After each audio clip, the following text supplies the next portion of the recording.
Social media companies will be required to prove they're taking reasonable steps to verify the age of users under the federal government's upcoming social media ban. But they won't need to verify the age of every user or meet a minimum standard for how many teenagers they boot off their platforms.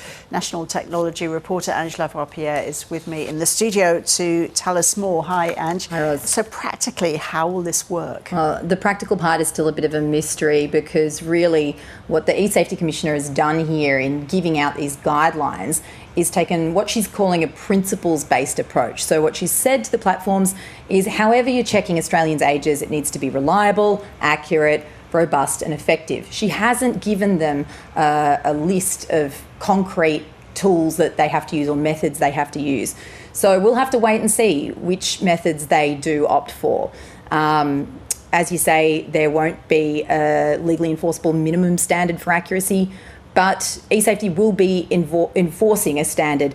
It's been kept loose because the tech's evolving, and they don't want to be too prescriptive because every platform's different, basically. But we know for sure now that self-declaration, the vouching of a parent, that kind of thing will not be good enough on its own, but we're going to have to wait and see what platforms opt for, and they're all going to opt for different things. So how confident can we be that the platforms will comply? Well, I think there's been pretty painstaking engagement from e-safety along the way to make sure that they will comply and they can comply. In fact, Julian Grant is flying to California next week to meet with the platforms, sit down with their compliance teams and talk with them about exactly what they'll have to do to meet the bar and to make sure that they can.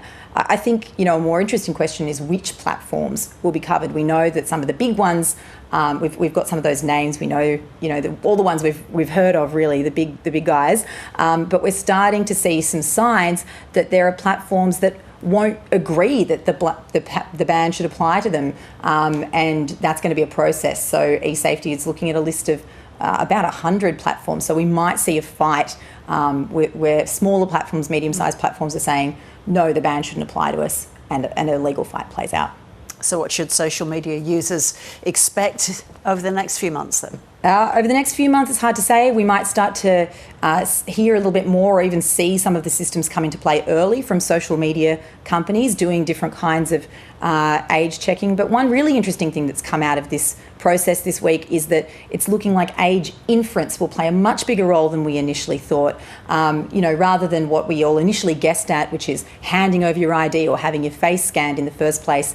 In fact, it might be more frictionless as a process where companies are using existing data that they have, and in many cases, particularly older Australians who are well clear of that 16-year cutoff, they may not even notice when the ban comes in, because a social media company will have all the information they need to say, yes, we know you're well and truly over 16.